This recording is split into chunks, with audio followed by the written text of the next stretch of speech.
Kopinya kopi apa? Covid ya. Mari minum sama-sama.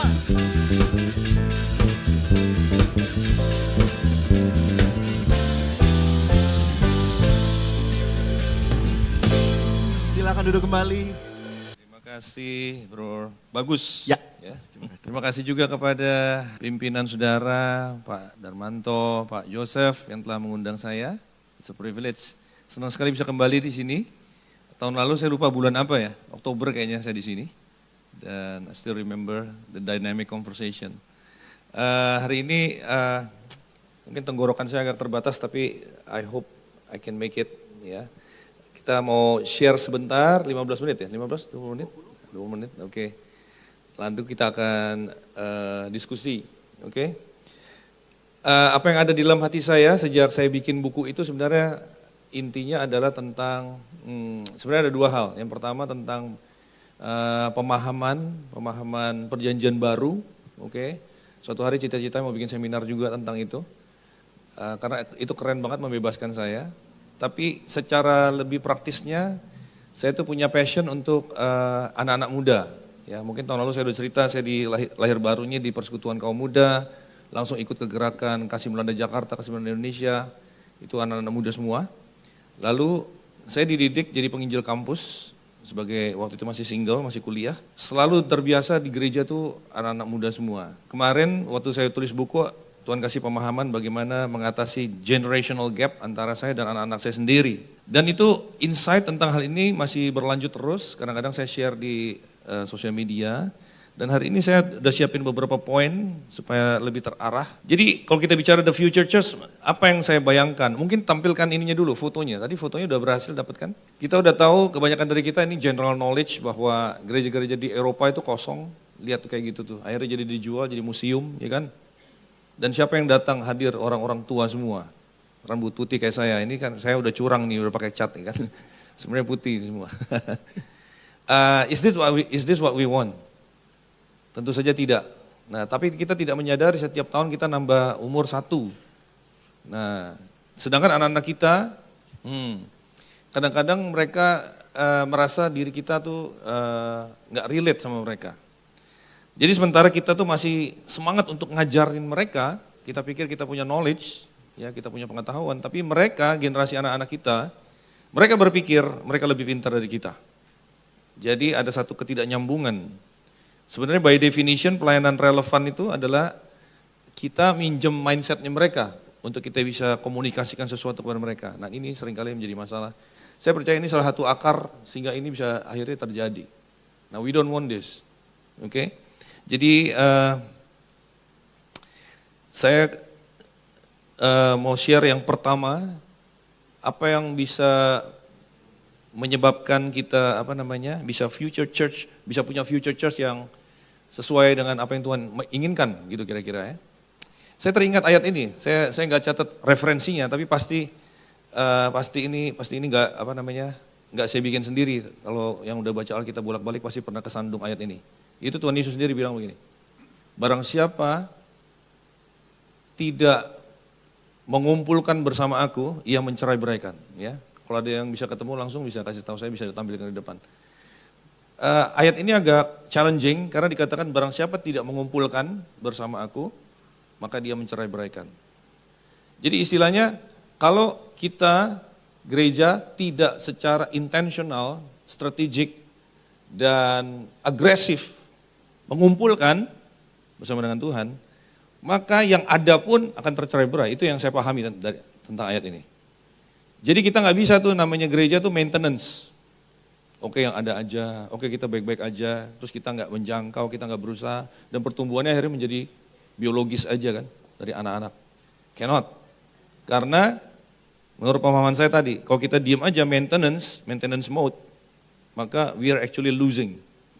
Orang juga pada prakteknya kan pindah kota lah, ada yang graduate terus kuliah di tempat lain, ada juga yang keluar dan lain sebagainya. Jadi kalau kita nggak aggressively ada ada satu semacam outreach ya yang intentional, itu yang akan terjadi nanti. Yang tersisa yang tua-tua. Oke?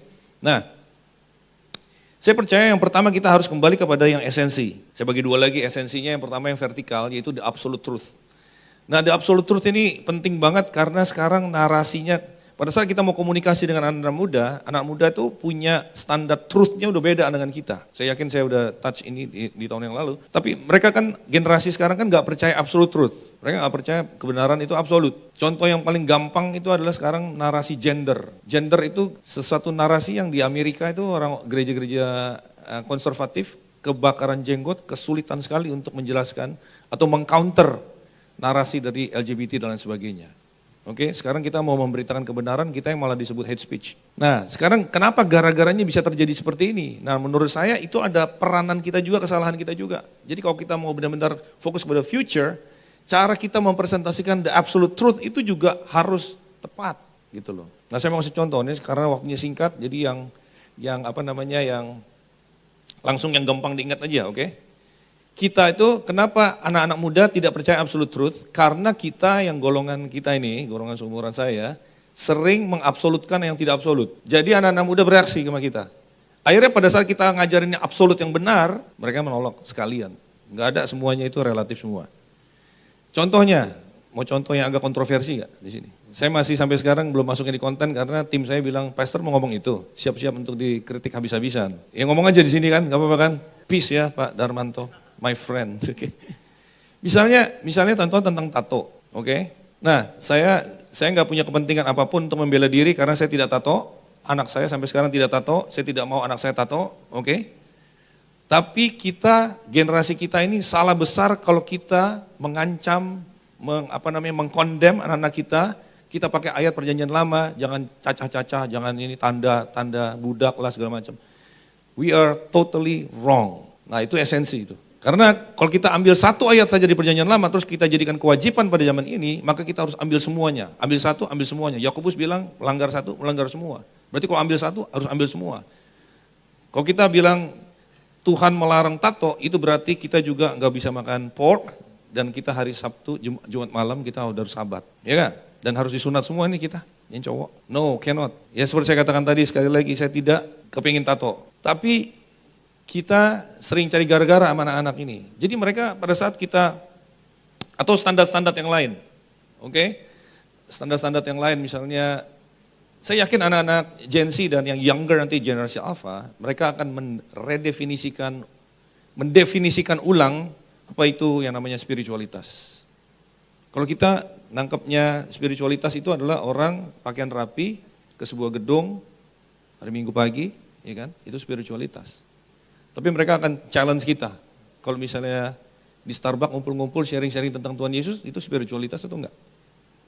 Kayak gitu. Ya. I grew up in a Pentecostal church. My mom and dad, papi mami saya itu pernah tua di gereja Pentakosta. Saya tahu waktu saya kecil, pemahamannya adalah apa aja Pentakosta. Kalau pelayanan semua hitam putih ya. Kebetulan saya hitam putih lagi. Kita semuanya dilarang masuk bioskop. Waktu saya kecil saya nggak pernah masuk bioskop. Pemahaman orang Pentakosta kalau masuk bioskop, terus Tuhan Yesus datang kita tidak terangkat, kita ketinggalan rapture, udah pasti. Tahu nggak? At the back of my mind kemarin saya pergi nonton kemarin ke SX1, itu perasaan itu sentilan itu masih ada loh sampai sekarang. Saya tuh kalau masuk bioskop bahkan di halaman tempat kita beli tiket itu, saya kadang-kadang suka lihat ada orang lihat saya nggak. Seperti keadaan tercela kalau ada di bioskop itu. Amen. Dan anak-anak kita nanti in the future church, kita nggak bisa bikin yang kayak begitu. They will leave. They will say bye-bye. They will say up to you, terserah kalian. Gue nggak mau ikutan yang kayak begitu. So we have to go back to the absolute truth yang benar-benar absolute. Karena statementnya harus begini. Ada yang namanya absolute truth, tapi ada banyak area kehidupan kita yang Alkitab tidak benar-benar atur sampai detail loh. Saya percaya Alkitab itu secara keseluruhan absolute truth, amen. Tapi misalnya cara berpakaian apakah absolut? Ada ayatnya diatur di firman Tuhan. Urutan ibadah, wanita boleh berkhotbah atau enggak, itu jadi perdebatan kan. Saya percaya itu tidak absolut. Amen. Ada gereja Southern Baptist kemarin double down, mereka tegakkan kembali wanita tidak boleh. Dan banyak yang keluar akhirnya dari Southern Baptist. Kalau tidak salah termasuk Saddleback. Nah generasi berikutnya akan challenge kita kalau kita mendeklar ya secara vertikal. Tuhan ngomong gini loh, padahal Tuhan nggak ngomong gitu. Nah itu yang pertama. Lalu yang horizontalnya, esensinya adalah menurut saya kita harus kembali ke yang namanya influence itu harus benar-benar yang sejati gitu loh. Tidak ada lagi manipulasi dan intimidasi rohani. Intimidasi rohani, manipulasi rohani bakalan gak laku sama anak-anak sekarang. Pertama-tama saya katakan, mereka merasa mereka lebih pintar dari kita. Ya, saya hidup di zaman dimana kalau ada orang keluar dari gereja, hamba Tuhan bisa kutuk dari mimbar. Dan kalau orang itu masuk rumah sakit atau kena stroke, itu adalah hukuman Tuhan untuk mereka karena keluar dari gereja atau keluar dari komsel. Wow, saya percaya kita harus kembalikan kepada esensinya. Apa itu kepemimpinan? Kepemimpinan menurut saya adalah true influence, yaitu kita tuh menjamah hati orang. Hatinya orang itu sampai harus terjamah, orang itu harus benar-benar terberkati dan dia mengakui bahwa dia adalah member bersama dengan kita, atau dia adalah anak rohani kita, atau dia merasa terberkati, inilah keluarganya mereka, harus pengakuan dari mereka, bukan kita yang manipulasi dan takut-takutin mereka. Well, saya percaya itu part of the future church, oke? Nanti kita bisa diskusi lagi. Berikutnya adalah, tadi essential, terus sekarang expressionnya.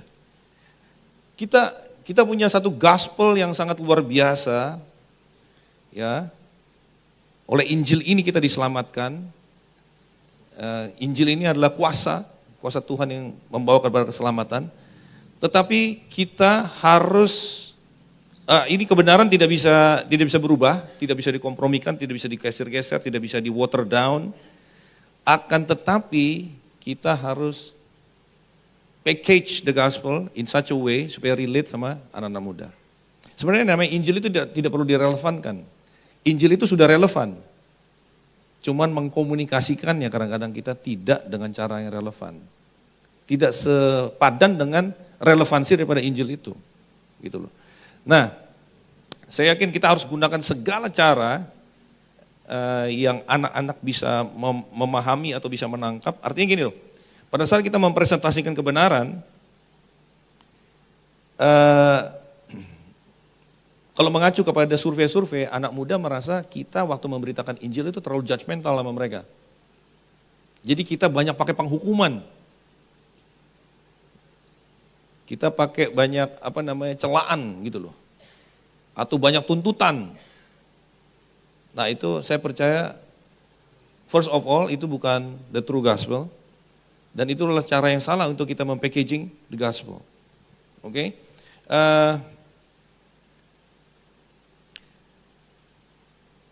Mungkin saya mau lompat langsung ke poin yang keduanya, yaitu sosial media dan teknologi. Jadi waktu kita mengekspresikan bukan saja dalam hal komunikasinya, sekarang komunikasinya juga harus di platform yang menjangkau kepada mereka. Kenapa gereja Tuhan harus ada di sosial media? Karena anak muda ada di sosial media. Amen. We are there because they are there. We care about reaching them out. Oke? Nah sekarang sosial media dan teknologi ini seringkali pada saat dia muncul, orang-orang dunia yang pertama kali terdampak, terus anak-anak muda gereja yang bergaul, yang anak gaul itu terdampak, mereka tahu. Lalu para pemimpin di gereja, dan orang kayak Pak Dar dan saya biasanya yang terakhir. Pendeta itu yang terakhir. We are almost kayak totally jadi disconnect dengan dunia ini. Saya masih ingat pertama kali Facebook muncul, sekitar tahun 2006 kita ada kumpulan gembala-gembala di Singapura waktu itu, our senior pastor yang pemimpin seluruh Asianya cerita kepada kita, dia baru buka account di Facebook, langsung kita ketawa semuanya. Pastor ikut-ikutan, sosial media gitu. Sekarang menjadi very common, oke? Sekarang kita punya sikap seperti itu tentang AI, tentang yang lain-lain, kita pikir ini bahaya. Tapi sebenarnya, sebentar lagi akan menjadi normal bahwa kita harus gunakan itu semua to express the gospel. Supaya kita bisa menjadi future church, kita harus ada di sana. Nah saya sering kali, karena saya keliling kemana-mana, saya sering kali take time untuk sharing kepada social media team di gereja tersebut. Dan saya selalu bilang begini, seringkali ada tim sosial media di sini ada hadir juga malam ini. Siapa? Siapa namanya? Niko. Pak Joseph juga. Menteri Sosial ya. Saya ngomongnya harus hati-hati dong. Enggak, menurut saya salah satu kesalahan yang sering terjadi, enggak semua, sering terjadi adalah gereja menggunakan sosial media itu seperti bulletin board. Isinya cuma pengumuman. Jadi siapa yang peduli? Ya anggota jemaat sendiri. Jadi akhirnya sosial media itu tidak bisa menjadi outreach. Karena yang follow aja ya orang-orang kita doang. So kalau menggunakan sosial media untuk future church, itu berarti kita harus ikutin cara kerjanya dia bagaimana supaya bisa berkembang. Nah saya ini dikasih anugerah oleh Tuhan, saya nggak ngerti teknologi, anak-anak saya yang pada hadir di sosial media, tapi saya dikasih timnya anak Gen Z umur 23 dan 21, mereka lah yang ngembangin itu sehingga saya November nanti saya baru 2 tahun masuk di sosial media, November. Jadi belum 2 tahun, ada perkembangan ya kan di TikTok udah 90.000 lebih dan di IG udah berapa kemarin ya? 27.000 kalau nggak salah. Padahal saya nggak ngerti apa-apa. Jadi setiap kali datang saya cuma bawa konten ya, saya mau sharing tentang ini. Nah anak-anak inilah yang ngajarin saya. Jadi sebenarnya ada ilmunya sendiri, saya perhatikan lama-lama, oh ada ilmunya sendiri bagaimana itu bisa berkembang. Nah setiap gereja harus mempunyai the best social media yang impact kepada kota ini. Jadi menurut saya kalau perlu misalnya ini gereja Rock Ambassador, tapi akunnya namanya ya bukan Rock Ambassador, tapi di bawahnya bisa dibilang ini adalah ada di bio-nya dibilang ini Rock Ambassador. Tapi di atasnya mungkin kita harus mengedepankan packagingnya adalah sesuatu yang bermanfaat untuk orang. Yang dimana mereka mau follow.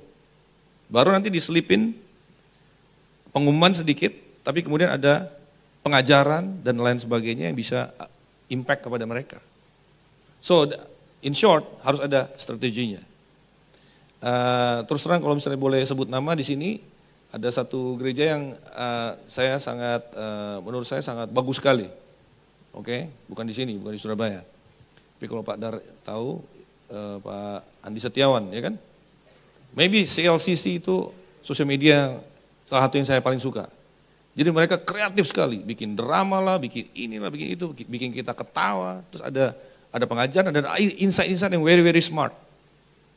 So we need to use that supaya tetap bisa eksis in the future. Amen.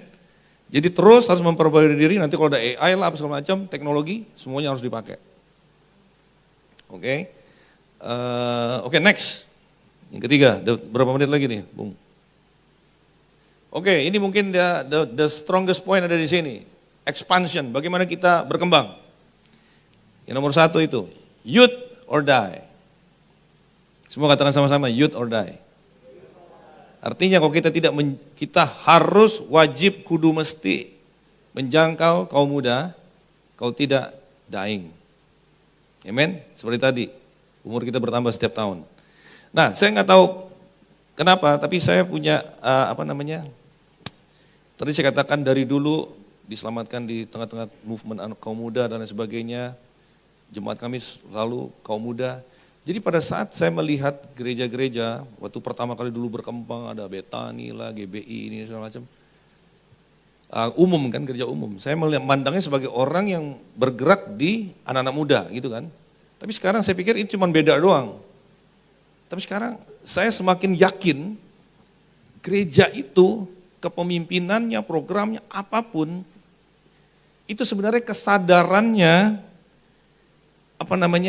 segala macam aktivitasnya atau apapun yang dipikirkan, direncanakan, itu harus pusatnya adalah youth, menurut saya. Saya mau kasih ilustrasi ya, bagaimana cara dulu kita bekerja. Kita ini dulu awalnya bahkan sebenarnya campus ministry, tapi menjadi local church. Nah kita tuh bikin gereja, masuk di satu kota, dan lain sebagainya. Pokoknya yang kita pikirin adalah gini, salah satu hal yang pertama kita lakukan adalah kita petakan di seluruh di sekitar kita, itu ada berapa university, ada berapa sekolah. Itu targetnya kita. Jadi kita bikin kalau petaknya kita di kantor itu, ini kampus ini sekolahan SMA ini. Dan kita targetkan kita menangkan jiwa di setiap tempat itu. Dan kita targetkan setiap anak kita yang ada di situ menjadi ketua persekutuan di situ. Atau mempunyai komsel di situ. Kemudian perkembangan itulah yang kita pantau terus.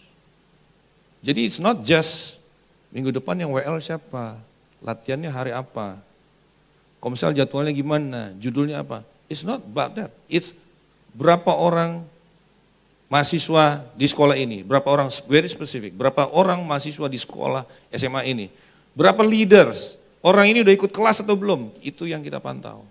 So unless youth, semuanya itu akan decline. Nah sekarang, bukan saja tentang fokusnya youth sendiri, dan oke, saya masuk ke poin kedua dulu, nanti kembali ke, enggak benar yang tadi, maksudnya poin B-nya tadi, community outreach. Nah anak-anak muda ini harus dijangkaunya itu kebanyakan di luar gereja, melalui community. Tidak bisa ngarepin mereka datang ke gereja. And there's another thing yang benar-benar akan merevolusi fokus kita sebagai gereja di Ambas. I want to see something happen here. Kalau namanya anak muda tidak bisa kita nunggu mereka datang ke kita. Kita yang harus agresif menghampiri mereka. Kita harus punya banyak inisiatif, bikin training-training, bikin event-event, bikin klub-klub olahraga, bikin board game center. By the way saya mau tawarin ide ini board game center di bawah. Di bawah itu harusnya bikin kopi, bakmi, dan board game center. Dan ada biliar. Soon, haleluya, amen. In Jesus name. Tempat biliarnya sudah ada kok sebenarnya. Biliarnya udah ada? Oh, iya. Mantap. Saya punya keponakan, adik saya married sama pendeta di Bandar Lampung. Anaknya ada 1 ruko atau 2 ruko, bikin board game center. Kalian tahu board game kan? Board game itu sangat strategik loh, menurut saya itu sangat potensial sekali karena kita bisa didukung oleh para orang tua dari anak-anak yang kita mau jangkau. Kenapa? Karena namanya board game itu kalau zaman saya dan Pak Dar itu dulu monopoli. Tapi sekarang ada ribuan. Ada ribuan ya, monopoli dan catur, halma. Sekarang ada ribuan, segala macam. Nah, kalau saya di Garing Serpong, di situ ada namanya bunker. Kita datang, kita pilih yang ini. Per jam kalau tidak salah, per orang. Ya kan? Terus ada satu staff yang jelasin ke kita, ini game udah ngerti belum Om Tante? Belum. Bla ini begini. Yang ini berlomba-lomba ke sini. Nah, ini akan mati kalau kayak gini, ini out kalau kayak gini, bla. Habis itu kita duduk di sana, kita pesan nasi goreng, french fries, kopi, cakes. Jadi if you have one, kalian akan didukung oleh para orang tua. Kenapa? Itu bisa di framing sebagai pengganti screen time. Orang tua akan senang anaknya main board game. Jadi nggak lihat HP terus. Dan di sanalah tim kita, yang kasirnya, yang staffnya tadi yang jelas-jelasin itu, semua kita training misionari, start spiritual conversation, menjangkau orang. Kemudian kita bikin event. Event itu yang harus yang menarik. Orang di Surabaya nggak terlalu peduli kitab Wahyu. Mereka pedulinya, gue mau jadi public speaker yang handal. Kita bikin training public speaking. Hal-hal yang seperti ini, itu yang menjadi community outreach. Amen. That's the future church. Haleluya. Tadi saya ada satu poin yang kayak kelompatan, tapi saya mau balik ke situ lagi. Istilahnya, nanti mungkin sambil diskusi bisa muncul lagi poinnya, ada kelewat satu. Mungkin saya kembalikan dulu kepada Bro Bagus. Ada 7 hal yang saya catat di sini yang berkaitan dengan materi kita malam hari ini. Apa yang perlu kita lakukan yang berkaitan dengan the future church. Yang pertama adalah kita harus melakukan intentional outreach. Kemudian jangan mengabsolutkan yang perlu dijadikan absolut.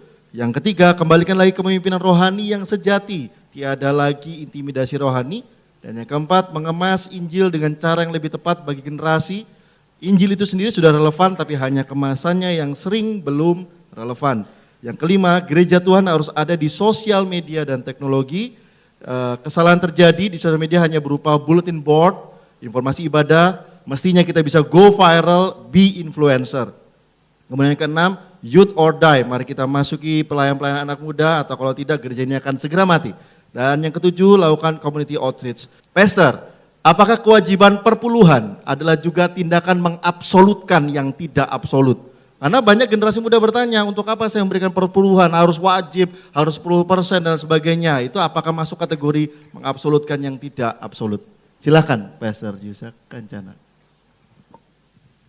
Duh, ini baru jam 8 ini. Pertanyaan udah berakhir. Saya sampai sekarang masih belum bahas ini di konten saya. Jadi padahal ini pertanyaan yang paling banyak di komen-komen, di kolom komen. Tapi saya masih belum mau jawab karena saya pikir paling menimbulkan kontroversi dan akan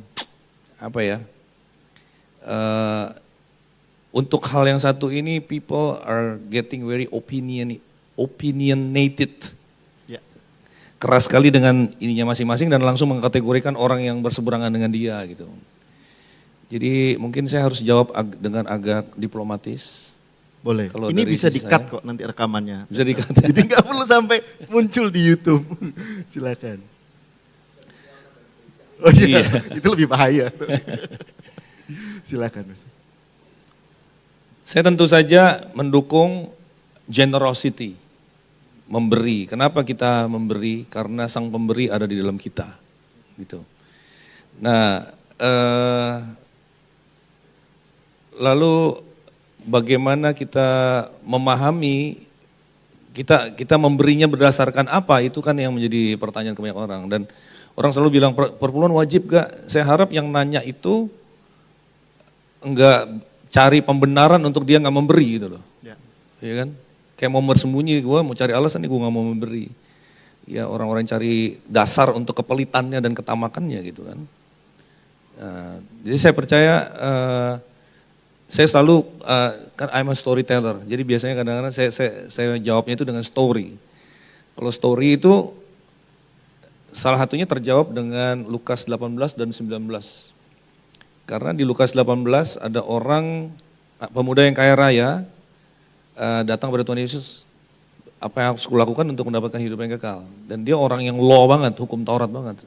Bla bla bla bla bla. Oh, semua sudah kuturuti masa mudaku, apalagi yang kurang.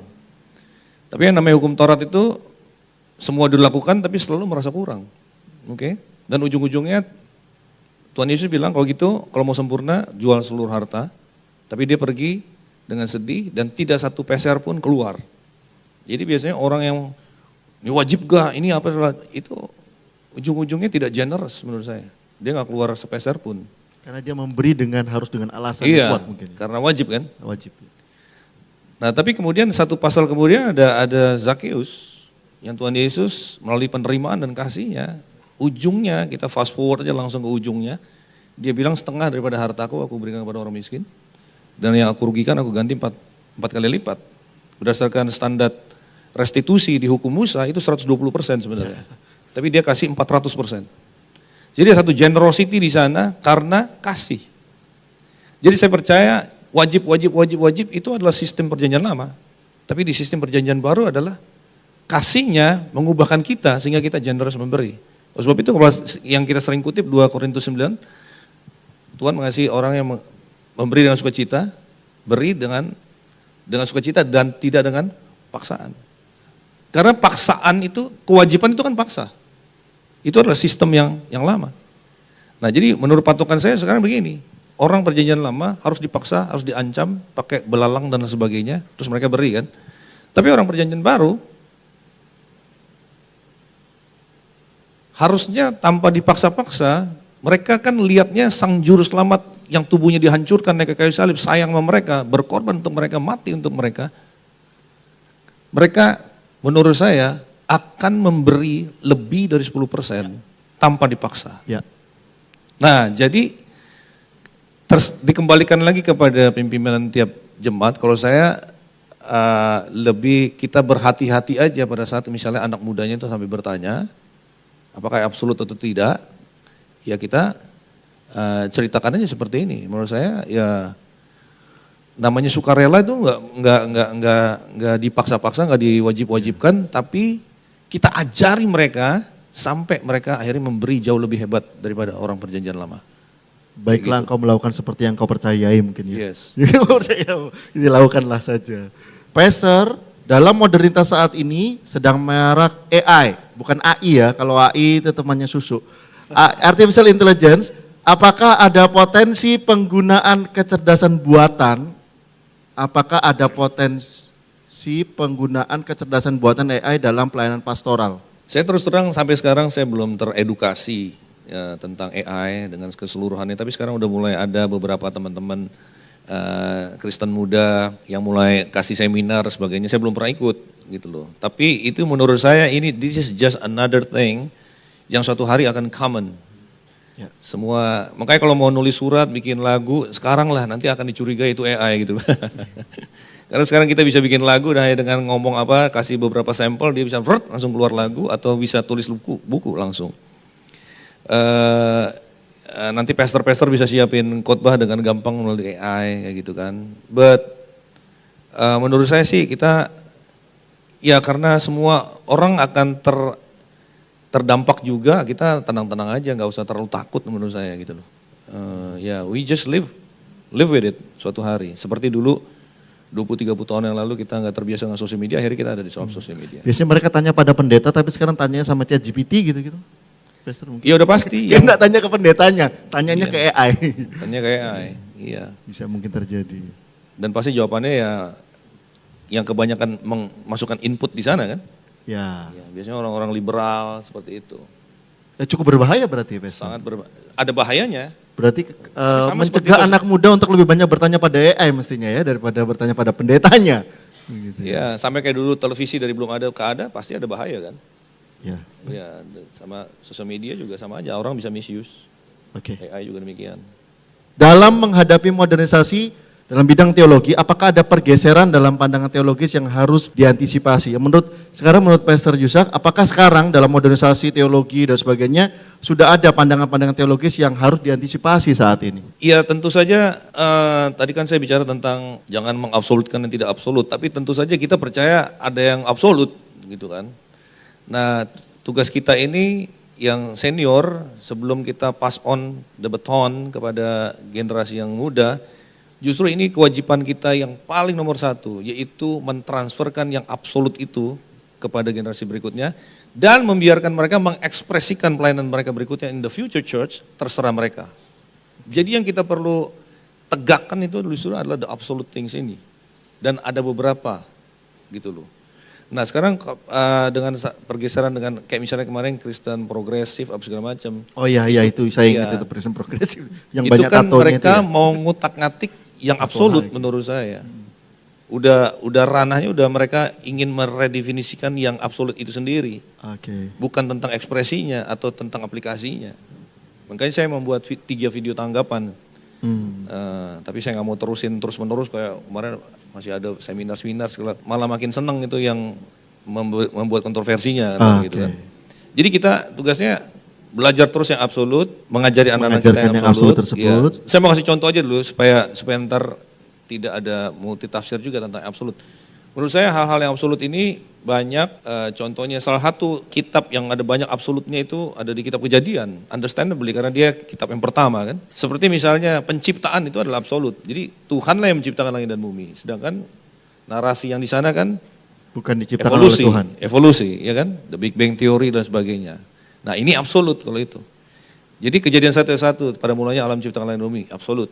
Lalu pada saat dikatakan diciptakan mereka laki-laki dan perempuan, saya percaya itu absolut, yaitu gender itu ada 2. Oke. Yang berarti juga pernikahan, kesatuan antara satu laki-laki dan satu perempuan, itu juga saya percaya absolut. Gitu. Jadi hal-hal absolut itu kita ini. Tapi misalnya, ya tadi saya katakan ada banyak sih hal-hal yang kita sering kayak tekankan, tapi sebenarnya itu enggak terlalu absolut juga sih. Gitu loh. Bukan yang esensi Bukan sebenarnya. esensi. Nah itu yang kita harus hati-hati gitu loh. Baik. Yang kayak gini-gini ini esensi. Berarti kita juga di gereja harus benar-benar menekankan hal yang absolut ini terus diajarkan kepada generasi muda, dan mungkin generasi muda perlu wadah khusus mengenal hal-hal yang absolut ini, itu yang lebih penting ya. Dibandingkan dengan mungkin kegiatan-kegiatan gereja yang lain mungkin. Betul, kita harus identify yang absolut apa, terus waktu kita ngajarin ke mereka, di packaging dong dengan gayanya yang bisa diterima oleh mereka, gitu loh. Ini another challenge lagi. Kalau tidak salah sih, kalau di GBI kemarin, atau kebanyakan mungkin gereja-gereja mainstream, mengatakan paling tidak ada 3 gitu loh. Nah ini kan yang ada pengakuan rasuli, iman rasuli dan sebagainya, tapi paling tidak ada 3 tentang Tritunggal, ya kan? Terus tentang Yesus Kristus sama tentang firman. Paling tidak 3 ini yang nggak boleh ditawar sama sekali, absolut. Kalau dari sisi teologis. Kalau tadi yang saya sebutkan penciptaan segala macam itu dari sisi isu cultural. Oke. Jadi ada hal-hal ini harusnya ada think tanknya di Indonesia ini, yang kemudian merumuskan ya supaya kita nggak diombang-ambingkan di masa depan, ya kan? Dan setelah kita establish ini, terus kita biarkan the next generation take this with you in your own way. Dan memang kita juga harus menjaga mungkin di acara-acara generasi muda bahwa hal yang absolut terus terjaga pemahamannya. Dan mungkin acara-acara yang mungkin nanti ada drama terus yang satu pura-pura jadi perempuan gitu ya. Ini kan sudah tidak absolut ini gitu ya. Itu hal-hal yang perlu diwaspadai mungkin ya. Seakan-akan gereja mengajar loh kok tiba-tiba kok ada laki-laki jadi perempuan ya. Mungkin hal seperti itu ya Pastor. Iya, gender tuh udah kemana-mana. Kemarin kan di Olimpik, pembukaan Olimpiade itu kan. Itu udah attack kita dan gereja harus aware pada paling. Iya. Dan sekarang udah banyak progresif dan liberal apa segala macam yang Tuhannya itu udah gender fluid, Tuhannya itu genderless. Oke. Ya, jadi bapak kemudian ada ibu, bapak di surga, ibu di surga. Gitu. Jadi itu udah pasti udah di luar. Ya, nah, jadi yang sesatnya terlalu jauh tuh kayaknya. Iya, terlalu jauh itu. Mainnya terlalu jauh itu ya. Sekarang sedang marak kerjasama antar agama. Apakah ini berpotensi bisa melemahkan Injil? Nah, terkait dengan kan banyak nih agama-agama multi agama kita bergabung, kita kerjasama dengan banyak agama. Tapi apakah ini bisa berpotensi melemahkan Injil dalam modernitas saat ini? Apa bahayanya untuk the future church? Ya ini sebenarnya aspek-aspeknya banyak ya. Kalau saya nggak tahu yang mau ke arah mana. Tapi kalau kerjasama dalam hal apa dulu? Kalau kerjasama dalam hal yang praktis, membangun bangsa, membersihkan desa, nggak apa-apa dong. Kita kan memang harus hidup bersama dengan rukun dengan orang-orang yang tidak sepaham dengan kita, ya kan? Nah, kalau melemahkan Injil, enggak. Injil itu ada di dalam hati. Injil itu diekspresikan dalam bentuk keyakinan kita, kemudian berbentuk tindakan.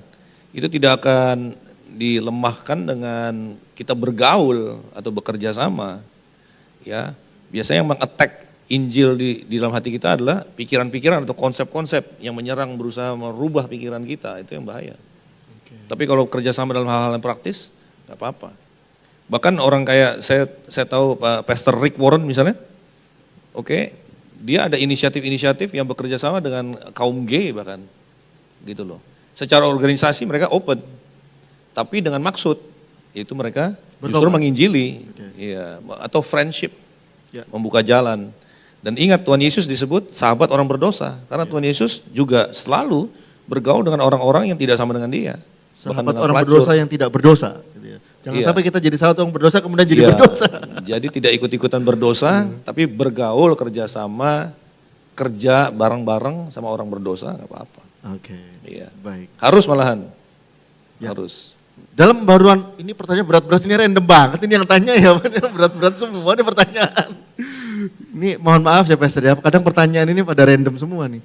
Dalam pembaharuan liturgi dan ibadah, liturgi apa yang sebenarnya cocok buat anak muda zaman sekarang? Nah ini tadi kan ngomong tentang liturgi, kita harus jadi gereja modern. Nah ini liturgi seperti apa? Apakah yang beda dengan yang dulu atau sekarang punya nggak perlu nyanyi mungkin atau justru harus lebih banyak nyanyinya daripada gimana? Pastor? Ini jawabnya menurut saya gampang aja. Biarkan mereka yang memutuskan sendiri. Iya. Kan ibadah, bentuk, ekspresi. Kalau yang absolut nggak boleh tawar. Tapi kalau ekspresi, ibadah, serahkan mereka masing-masing. Jadi ada sekarang bahkan kita kan orang karismatik, saya dari awal karismatik, Pentakosta, kita yang rame-rame itulah ya. Kita yang emotionalism kadang-kadang. Kita nggak betah banget lah kalau misalnya tempat yang lagu-lagu himne atau segala macam. Tapi sekarang ada anak-anak muda nyanyi lagu himne dan berkembang pesat gitu. Jadi saya pikir oke-oke aja, bagus malahan gitu. So serahkan mereka sendiri. Oke, ibadahnya jadi kayak dugem gitu. Nah makanya tantangannya pada saat kita tadi mentransferkan yang absolut itu kita berhasil atau enggak. Kalau kita berhasil, yang penting itunya kita aman. ya. Tujuan utamanya yang absolut tadi ya. Iya. Kalau bentuk-bentuknya silahkan. Silakan. Shalom Pastor, dengan apa yang sudah dijelaskan mengenai komunitas saudara, apakah semua ini bisa relevan di Amerika? Saya ingin insight-nya karena saya akan mulai dari awal di sana. Terima kasih. Iya tentu saja. Tentu saja ini relevan di mana-mana. Dan contohnya tadi Tuhan Yesus sendiri gitu loh. Kita lupa pada saat Tuhan Yesus menjangkau kepada Matius itu pemungut cukai. Ya pemungut cukai itu kalau zaman sekarang mafia pajak, ya kan. Nah besoknya habis Matius jadi murid Tuhan Yesus, dia bikin pesta loh. Nah ini pesta bukan ibadah. Nah, dan Tuhan Yesus hadir. Jadi itu isinya pasti di sana. Kalau zaman sekarang ya mungkin dugem, asap rokok di mana-mana kayak gitu loh. Dan Tuhan Yesus hadir di sana. Jadi dia menjangkau di community, impacting people in their hearts di tempatnya di mana mereka ada. Enggak nunggu mereka datang ke bait suci. Gitu loh. Jadi ini yang kadang-kadang kita terus terang aja semakin lama kita jadi orang Kristen, semakin kita tidak punya teman unbeliever. Ya. Apalagi kita pendeta, kerjaannya kita nyiapin khotbah, rapat, latihan. Lama-lama kita nggak punya teman orang unbeliever. Terus terang aja kayak saya gini, reunian juga hampir nggak pernah datang. Saya nggak pernah SMP, SMA. Kenapa? Mereka reunian hari Minggu, selesai tugas. Ya betul. Biasanya gitu sih. Jadi kita lama-lama disconnect dengan dunia ini. Nah kita apalagi juga yang merasa takut ya, mungkin ada juga ya. Iya. Padahal kan nggak boleh takut. Mereka. Iya. Jadi kita menjangkau orang berdosa tanpa ikutin lifestyle mereka, kayak gitu. Ya, Jadi, ada juga yang takut pandangan orang lain mungkin. Bisa juga takut dihakimi kan. Ya.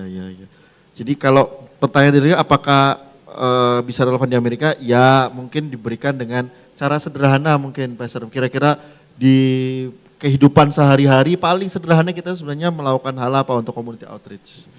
Sebenarnya bagi-bagi sembako ya harus perlu modal sih. No, sebenarnya kita kembalikan ke konteks anak muda. Anak-anak muda kita harusnya, kalau community itu kan punya dua pilihan. Kita start a new community atau join existing community. Oke. Jadi anak-anak kita nih harus ikut klub goes, breakdance, ya kan? Ngikutin yang sudah ada ngikutin. Tapi kita training mereka, nanti kalau kamu kayak gini ketemu orang ini, kamu ngomong seperti ini. Spiritual conversation, membawa orang pembicaraannya ke arah Kristus, tapi nggak terlalu norak gitu loh. Game, ya komunitas gamers ya kamu pergi. Ikut GCI atau mungkin HIPMI, Ya, kayak GMKI gitu ya. Iya. Organisasi politik kalau itu. Iya. Bisa juga, iya. Jadi saya mau kasih sedikit ide aja misalnya gini loh. Kalau keluarga-keluarga muda yang baru punya baby misalnya, mereka tuh akan appreciate sekali kalau dari Ambas ini ibu-ibu mudanya yang anak-anaknya udah mungkin agak besar, bikin kayak training atau seminar atau coaching untuk cara merawat anak misalnya gitu. Atau saya kasih ilustrasi aja nih ya. Waktu saya dulu baru punya baby, pastor kami kan orang bule. Jadi dia tuh trainingin kita ya, orang tua muda, bagaimana baby kita, kan kita bawa dari rumah sakit pulang ke rumah nih. Bagaimana baby ini bisa sleep through the night, hanya dalam jangka waktu 1 atau 2 minggu gitu. Wah dihipnotis kayaknya. Iya. Ada ilmunya. Itu kita appreciate banget. Nah jadi kalau apapun, misalnya tadi saya kasih contoh public speaking, atau sebenarnya anak-anak kita yang jago matematika, fisika, kimia, yang SMA kan bisa kasih les gratis kepada yang SMP atau SD. Bagaimana mengajarkan Mandarin? Gitu Mandarin, bahasa kan berarti musik, olahraga. Mandarin. Itu kayak gitu-gitu jadi inisiatif membentuk komunitas. Dan penjangkauannya dari sana. Kayak gitu. Jadi kitanya aja yang pikiran kita udah terpatok dengan minggu depan WL siapa, latihan singer hari apa. Kita all about us in our building and it's just us. Tadi kita tidak mengumpulkan. Sosialnya yang kurang. Iya, nanti jadinya tercerai-berai. Isu-isu sosialnya yang tidak diberikan wadah. Iya, try to get involved. masuk ke dalam komunitas-komunitas. Bahkan sebenarnya komunitas seperti ini bukan hanya mestinya buat kita anggota gereja ya, mungkin kita bisa juga buat di luar. Harus ada unbeliever. Dalam setiap apapun yang kita lakukan harus ada unbelievernya, itu baru benar. Ya. Jadi saya bertahun-tahun saya pikir Yesus itu inner circle-nya cuma murid-muridnya. Saya baru menyadari bahwa ada satu circle lagi, dia selalu punya teman unbeliever, orang berdosa, selain murid. Jadi ada 2 inner circle. Nah kita yang nggak punya, karena kita terlalu sibuk di dalam pelayanan. Nah itu jadi dying church. Kalau mau future church, kita harus ada irisan senantiasa dengan culture, dengan Paling community. tidak pasti harus ada unbeliever di sana. Iya harus ada unbeliever. Suatu hal yang waspada jika ketika kita mengadakan kegiatan, selalu orang itu About aja. us. Selalu kita 4L, lu lagi. Iya, lu lagi. Iya kan? Oke. Bagaimana menghadapi kondisi gereja saat ini yang mereka persaingan seperti korporasi, bagus-bagusan sound, videotron, equipment, seperti lebih fokus ke entertainment. Tetapi justru itu yang rame sekarang. Iya, gerejanya rame karena memang dari fasilitasnya, nanti ntar yang datang itu WL-nya artis siapa gitu ya. Itu justru Sebenarnya ini rame. analisa yang semua orang bisa lihat sendiri. Everybody knows this. Ya. Cuman saja kita terikut di dalam culture ini. Jadi kita tidak berdaya, go with the flow. Tapi sebenarnya menurut saya, this is part of yang tadi akan dying juga. Karena orang kalau cuma pindah-pindah seperti itu apa yang jadinya? Gitu. Dan kemudian excitement seseorang di satu tempat dibandingin dengan yang lain terus dia pindah. Pindah lagi kalau ada ekspektasi. Pindah lagi yang nanti, lain. ya kan? Nah jadi sebenarnya yang kita harus cari adalah biarin yang tidak esensi ini berjalan, kita nggak mau ikut-ikutan culture itu. Oke. We start the essential. Yes. Jadi touching people, heartnya mereka, kita nggak kelihatan keren, nggak kelihatan wah dipuja-puja, nggak kelihatan spektakuler, tapi this is essential. Ini yang kalau kita misalnya gini loh, kalau kita dapetin orang transferan dari gereja lain, kita kan senantiasa rasa insecure orang ini kalau bandingin gereja kita ini yang Dengan lebih yang keren dari lain. sebelum, dia panggil lagi, dia akan pergi lagi. Iya, iya. Tapi kalau dia lahir baru di kos-kosan, karena kita sharingin Injil, kita nggak akan khawatir dia kemana-mana. Dia pasti akan lihat kita sebagai bapak rohaninya, Ya, betul. ya kan? So actually, let's go back to the essential dan gak usah worry tentang yang the corporation church, ya kan? Biarin mereka nge-flow dengan culture mereka Dalam sendiri. ini, dalam. Iya, Silakan. Mari kita lakukan bersama-sama. yes.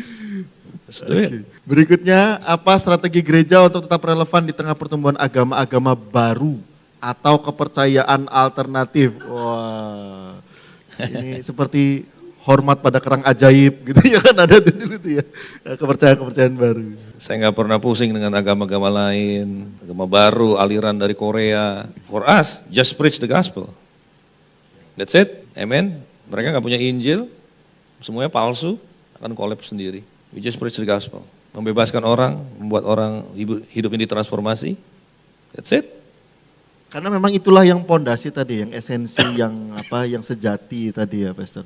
Ketika kita memang fokus pada yang sejati, maka kita tidak perlu khawatir pada yang tidak sejati. Mungkin begitu ya, Pastor. Yes. Ketika kita memang benar fokus mengerjakan apa yang harusnya kita lakukan, ya kita tidak perlu bingung, takut untuk orang-orang ini tidak mengerti apa yang harusnya dimengerti. Iya. Kecuali mereka datang ke kita ya kita jelasin. Ya, Tapi kalau enggak kita ikutin panggilan kita aja. ya. Gitu. Bagaimana cara kita mengubah mindset gereja lama kita menjadi mindset yang sejalan dengan konsep gereja masa depan?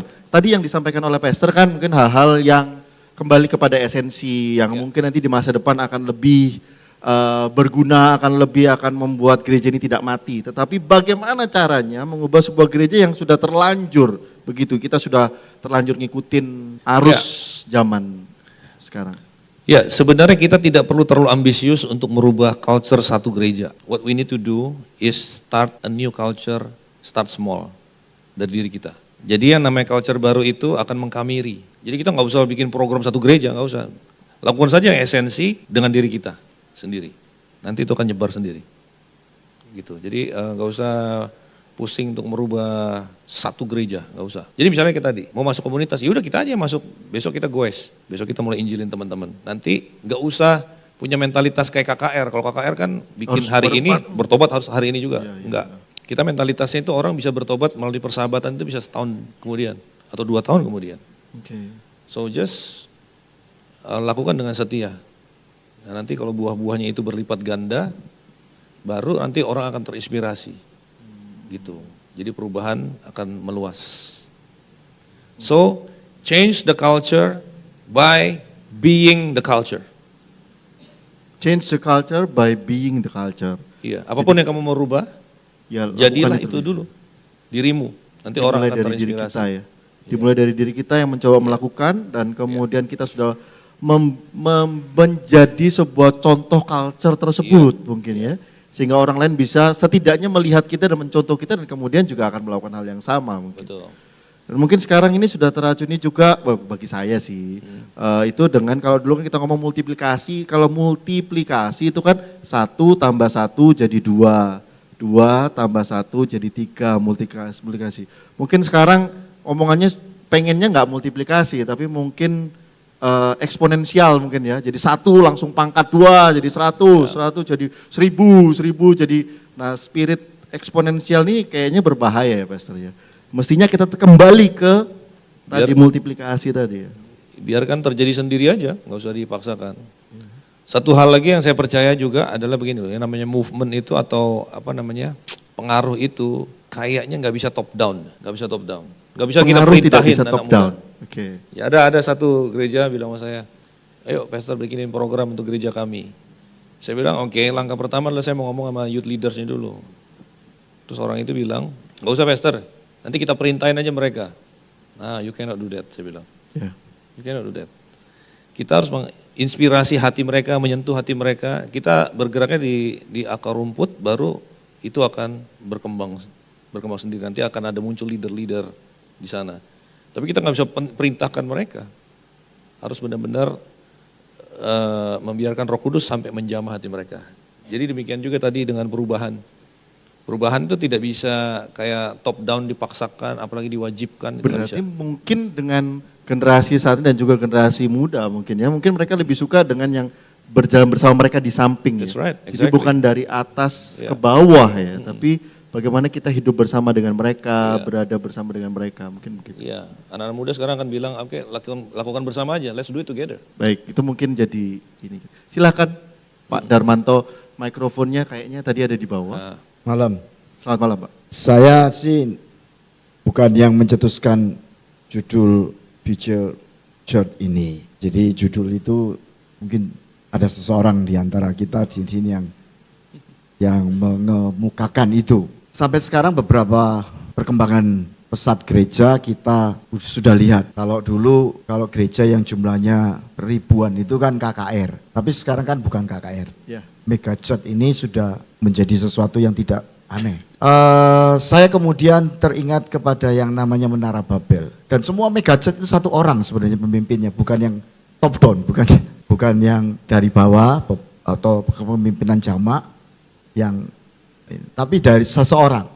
Saya pernah kuliah teologi yang diajari soal misi itu, gereja-gereja besar itu ternyata harus kuat perpuluhan yang memberi pemimpin satu orang. Itu pasti besar. Karena kalau orangnya banyak, nggak besar-besar. Tapi kemudian hal ini kan menjadi sebuah pemahaman bahwa ini adalah kemudian seperti Menara Babel. Dan kita sudah bisa melihat kejatuhan-kejatuhan orang-orang ketika menjadi satu orang besar yang punya nama. Termasuk ya paling tidak gereja-gereja besar lah. Pokoknya kita bisa lihat semua. Tapi sebenarnya sudah ada pergerakan gereja-gereja yang kepemimpinannya itu tidak kelihatan. Termasuk ya mungkin gereja rumah. Inspirasi ini kan muncul dari sebenarnya seharusnya kalau kita lihat Tuhan Yesus kan bukan menjadi terkenal dan mengatasi semua sistem culture saat itu gitu. Nah ini seperti juga bangsa Israel. Ketika bangsa Israel berjalan bersama dengan Tuhan kan nggak ada raja. Mereka menginginkan raja. Mereka inginkan sistem dunia yang satu orang. Dan hari ini itu tanpa terasa kita ke sana. Sebuah kepemimpinan yang benar kan katanya yang paling atas jadi pelayan. Ketika rebutan kepemimpinan kepemimpinan sovereign leadership. Artinya siapapun bisa jadi pemimpin. Artinya pemimpin itu fungsionalnya bukan strukturnya. Fungsinya yang harusnya. Kematian kita mengikut Yesus itu kan mengenolkan jabatan kita sebenarnya. Yang ketika kita menjabat sebagai seseorang yang ada di dalam sebuah struktur, itu sebenarnya kan kemanusiaan, dan kemanusiaan kita yang ego ini senang di situ, itu paling puncak. Dan itu kan harus mati. Saya melihat bahwa gereja seharusnya membangun itu. Kalau toh terjadi gereja yang sekarang karena harus ada hukum negara dan lain sebagainya. Organisasi, Pak. Gereja itu networking. Nah sekarang kan gereja-gereja kecil ini setelah COVID ini disedot semua sama gereja-gereja besar itu. Vacuum cleaner. Intinya itu ada seperti yang diduga akan ada satu waktu nggak kuat lah. Pasti sistem yang dibangun dengan kekuatan ini akan failure seperti yang dulu yang ada semuanya. Gereja future itu seharusnya ya seperti Kristus yang membangun di mana semakin tidak kelihatan. Yang disebut kerajaan Allah itu kan nanti jadi yang kembali kita kerajaan surga ini gereja akhirnya. Akhirnya muncul kayak gereja-gereja di Eropa yang sistemnya seperti dulu yang akhirnya hancur juga. Nah, kerajaan surga kan harusnya ada di antara kita yang tanda-tandanya, bukan strukturnya, bukan yang rigidnya ini. Jadi memikir ke arah sana. Saya suka dengan anak-anak muda yang sebagai senternya. Tapi anak-anak muda ini kan juga harus diberi wawasan yang jelas. Karena kalau tidak, semua gereja yang itu juga anak muda semua. Ya. Yang megajet yang sekarang. Bapaknya kasih landasan sedikit langsung dia membangun impiannya. Seperti itu. Dan biasa anak muda mempengaruhi anak muda. Dan anak muda itu seringkali tidak punya kepala. Sorry ini agak, maksudnya itu ngikut aja kalau ada yang. Dan itu yang terjadi kan sekarang. Flow. Dan hari ini sih banyak orang tua yang juga tidak punya kepala juga. Mau cari nyaman saja. Kalau orang yang punya kepala kan Gak mau repot. Nggak mau repot. Dan itu yang terjadi. Maka dalam imajinasi saya, sebenarnya future gereja ini, saya tidak tahu ya. Makanya siapa yang kasih ini. Saya sendiri belajar untuk bisa coba bergaul dengan semua orang yang disebut pemimpin gereja untuk coba. Karena gini, tuh pemimpin itu ada pemimpin 1000, pemimpin 10, pemimpin. Banyak orang menyebutnya dirinya pemimpin, tapi sebenarnya pemimpin yang benar itu kan memiliki sebuah hubungan. Dan kita nggak bisa berhubungan dengan semua orang. Kristus cuma 12. Dan lingkaran yang 70. Paling sejauh itu Kristus yang Tuhan. Dalam sebuah budaya yang saat itu sudah boleh orang kumpul-kumpul banyak, punya murid sebagai rabai. Itu sebenarnya menurut saya kita harus pikirkan betul-betul. Saya membangun di sini pemimpin sebenarnya, yang mungkin mereka nggak terasa juga, tapi itu yang coba. Jadi memberikan kepercayaan. Nggak cepet-cepet juga nggak apa-apa. Toh Tuhan Yesus cuma 12. Iya. Dan itu ada yang gagal. Nah di situ sebenarnya yang menurut saya gereja yang masa depan ya enggak usah mulu-mulu. Kalau itu jatuh aja, itu nanti sama dibangun dengan keangkuhan manusia habis. Bangunlah paling tidak 12 orang yang mirip engkau gitu. Dan setiap orang membangun lagi seperti itu. Baik, ya itu saja mungkin bisa ada kembali insight membangun lagi. gereja yang komunal mungkin. Mereka gereja kan Iya. Jadi bukan hubungan tubuh Kristus kan Iya. sebuah hubungan yang gereja yang kembali seperti Kristus, bahwa dia sebenarnya membangun komunitas-komunitas gitu ya, yang Iya. tidak yang satu sama lain menonjol, tetapi dia bisa berpengaruh, mempengaruhi kota, mempengaruhi negara dari komunitas-komunitas. Iya, jadi istilah The Future Church itu saya yang usulin ke Pak Joseph. Nah, saya jadi teringat begini, membangun gereja yang tadi esensi komunitas kayak gitu, itu mungkin tidak populer karena tidak spektakuler, nggak ada gemerlap-gemerlapnya. Tapi saya nggak tahu ya, entah karena saya secara pribadi memang orangnya seperti itu, tapi karena itu yang saya udah lakukan waktu saya merintis di Bogor dan di Medan. Itu strateginya adalah saya pindah ke sana, sewa rumah besar, saya tinggal di situ, full time staff ya tinggal di situ, ibadah di situ. Jadi setiap hari tuh orang datang ke sana satu persatu, lahir baru, kita baptis di bak, bikin bak sederhana di belakang dan sebagainya. Jadi kayak base camp. Nah itulah yang komunal itu. Jadi saya udah lakukan paling tidak 2 kali, saya bukan teori. Nah kemarin waktu pandemi kita kan bikin komunitas lagi dengan si kecil, anak saya yang ketiga, si Angel. Ada yang hasilnya ya cuma satu, ada anak agnostik terima Kristus. Baru 2 minggu yang lalu dia dibaptis. Dan dia bilang dia mau jadi pendeta. Jadi saya nggak harapkan semua anak yang saya jangkau jadi pendeta, tapi paling tidak saya melihat hasil dari prototipe yang saya lakukan secara sederhana. Jadi bukan teori sih, ada hasilnya sedikit. Cuman ini kan tidak populer. Tapi saya pikir ini the future church. Karena kalau setiap orang bisa lakukan ini, misalnya di satu jemaat ini punya beberapa youth leaders yang mengambil inisiatif ini, yang nggak perlu sampai sewa rumah, tapi pokoknya ada base camp ini sebenarnya di UBS itu sedang terjadi. Saya sangat respect sekali apa yang terjadi di UBS waktu saya ke sana tahun lalu. Semacam kayak gitu, bisa ngumpulin orang-orang di komunitas sana, kita kasih training-training, yang udah sukses punya akun Shopee, ya ajarin dong yang lain, ya kan, yang bisa sukses bikin kue apa segala macam, ajarin ibu-ibu lain, itu kan orang bisa ngumpul semua. Nah jadi hal seperti ini, ya saya setuju. Sebenarnya faceless, karena bukan orang-orang hebat, orang-orang yang sedikit di sana dan sedikit di sini. Tapi itu stronger, dan kayak saya sama anak Bogor sama anak Medan itu sampai sekarang relationship-nya very very strong. Tapi saya tidak punya otoritas secara organisasional lagi sama mereka. Karena setelah itu kan mereka ikut organisasi lain dan sebagainya. Tapi our friendship stay the same. Banyak sih yang bisa, ini mau jawab pertanyaan berikutnya atau ada, saya udah keinget nih yang tadi saya lupa tuh. Oh ya silakan, Pastor kalau mau disampaikan silakan. Sampaikan dulu, oke. Sebenarnya tentang, tadi saya udah share waktu makan siang dengan Pak Dar dan Ibu. Saya terinspirasi banyak dengan yang ada di Singapura itu loh, Heart of God Church, ya, bukunya The Generations. Jadi mereka punya beberapa tagline yang akhirnya saya pikir sangat-sangat bagus untuk kita coba renungkan dan praktekkan.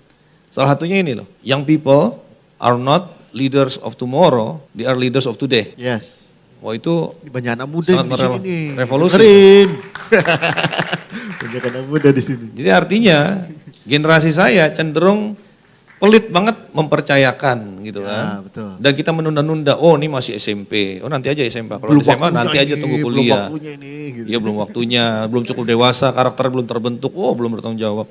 Sementara pada saat mereka muda-muda begitu, mereka udah dipercaya oleh dunia. Ya. Jadi ketua ini, jadi ketua itu, di tempat game begini, wow.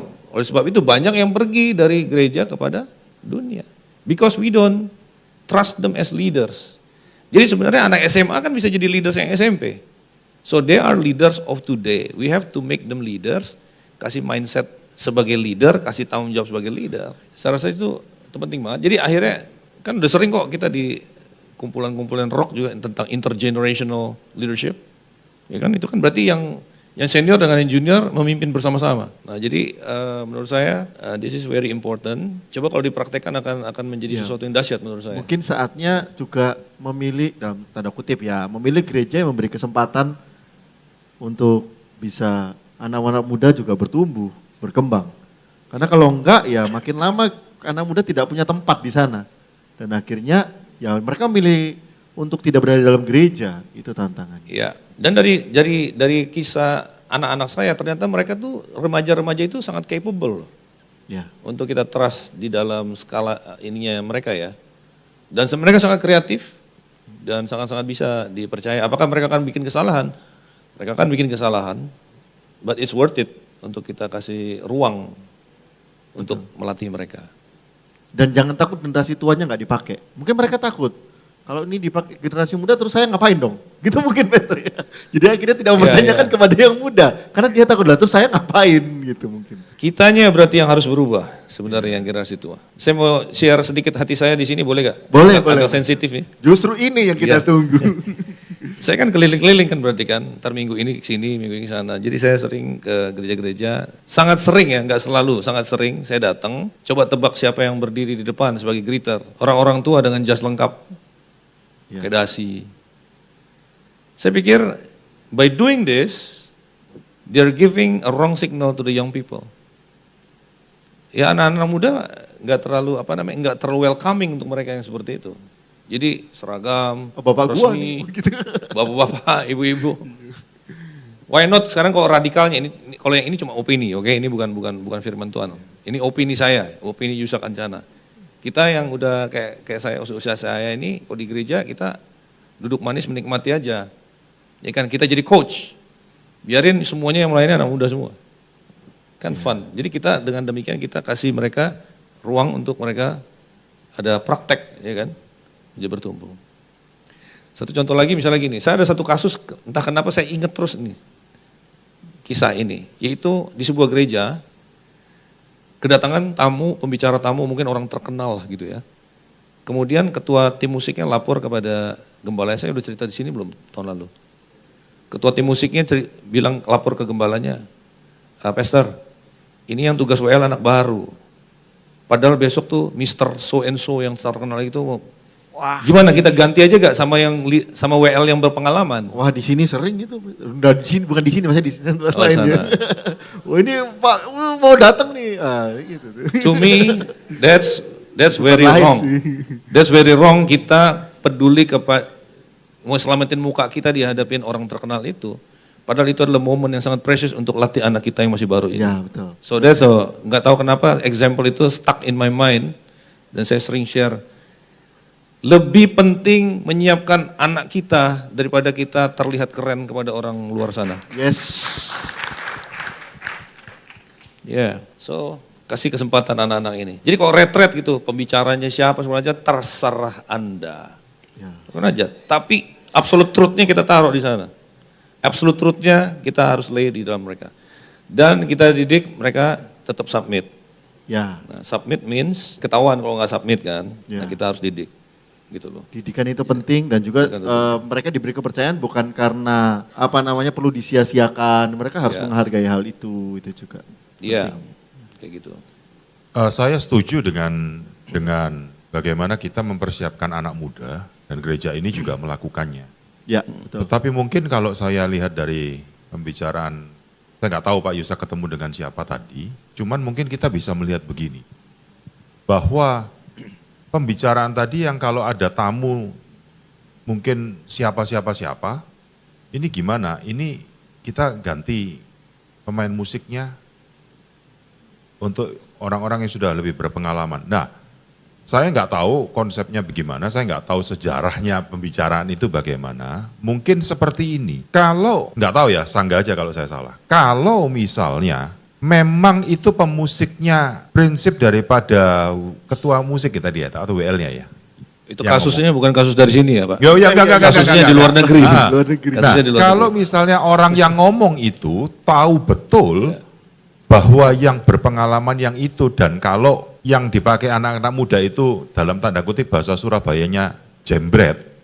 Ya, tidak lebih berkualitas. Saya setuju bahwa dia menanyakan itu dengan pastornya. Ya. Tetapi kalau di tempat ini, nah sekarang saya bicara di tempat ini, kalau kita ini ngomong, itu pembicara tamu-tamu begini-begini ini gimana? Ini anak muda atau ganti yang lebih berpengalaman lagi? Oh enggak, karena kita biarin anak muda kita tampil. Ini anak muda anak KJC tampil. Kenapa? Karena kita tahu kualitasnya KJC bagaimana. Ya. Seperti itu. Ya. Mungkin seperti itu mungkin ya. Ya, Jadi mungkin supaya enggak anu. Oke, thank you. Ya, karena enggak jembret tadi. Sudah enggak Kecuali jembret, kalau- KJC-nya. Soalnya kalau masih jembret, nah ini memang susah. Masalahnya di tempat ini enggak jembret KJC. Iya betul. Oh, dulu jembret. Ya yang pasti tadi memberi kesempatan, karena pastinya kita percaya bahwa mereka yang pelayanan kita tahu mereka melayani yang seperti yang Covidiam yang lalu ya, melayani kan berarti memang harus skillful, karena memang sudah harusnya seperti itu. Bahwa memang ketika mereka sudah pelayan di depan, mereka pun skillful, hanya usianya saja yang lebih muda. Tetapi kita percaya mereka yang kita pilih adalah orang-orang yang skillful, mungkin di sana ya. Ya. Seperti yang saya sampaikan tadi bahwa judul kita hari ini adalah The Future Church, gereja masa depan, gereja masa kini, dan gereja masa gitu ya. Jadi gerejanya kok kayak gitu ya. Jadi harus lebih relevan, harus lebih memberikan kesempatan kepada anak-anak muda, lebih memberikan potensi bahwa gereja ini akan tetap hidup, karena ada generasi-generasi yang berproses di sana. Dan tentunya saja kita tidak sedang membuat generasi tua tidak berfungsi. Bukan itu sebenarnya tujuannya. Tetapi ketika generasi yang lebih dulu itu memberikan pengaruh lebih kuat sehingga generasi mudanya lebih bertumbuh. Ketika ada peran generasi yang sebelumnya berperan kuat, berperan lengkap sehingga generasi di bawahnya bisa belajar dari mereka. Mungkin begitu ya. Betul. Tidak ada maksud untuk menyingkirkan yang seusia dengan saya. Masa saya menolak diri saya sendiri kan enggak.